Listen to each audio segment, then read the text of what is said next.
And trust me, it promises to be as fabulous as the other two segments, if not even more.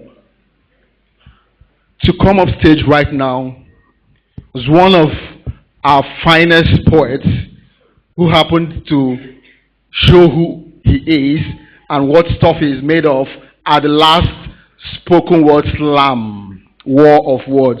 Ladies and gentlemen, give it up for my friend, my brother, St. Rhymes. Put your hands together, your hands together.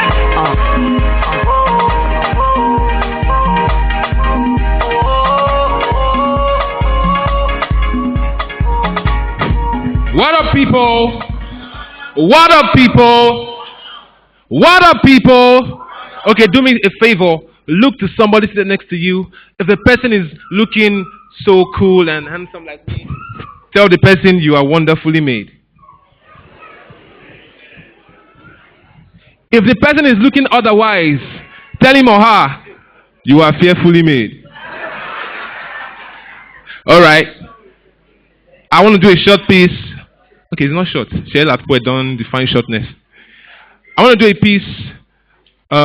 It's actually a true life story that happened to someone very close to me. And I promise that every time I have the platform to do poetry, I will do this piece. And it's titled Sister Esther. It's a story of a sister named Esther. She was a very beautiful sister, a gifted chorister, an eligible spinster who was committed to the service of the master, who we call the bright and the morning star. While she was wrapping up from school about her final semester, she began to desire, like every other sister, to get married to a nice man whom we could call a perfect gentle mister. Suitors came knocking at the heart of Sister Esther. One of such guys was a guy called Kester.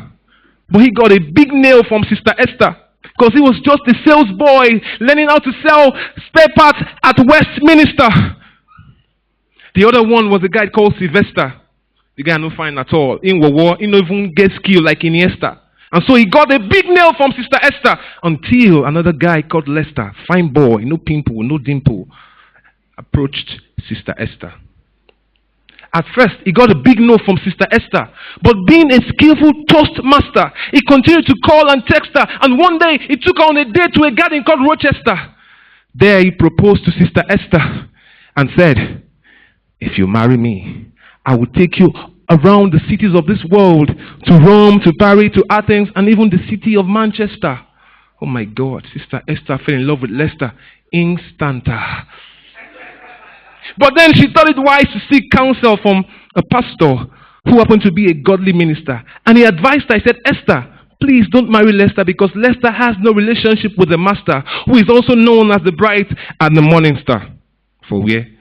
See, pastor, how can a man like Lester, who has taken me to Rochester and has promised to take me to beautiful cities of the world, including the city of Manchester, not be a perfect gentle mister? Pastor, he must be a jester.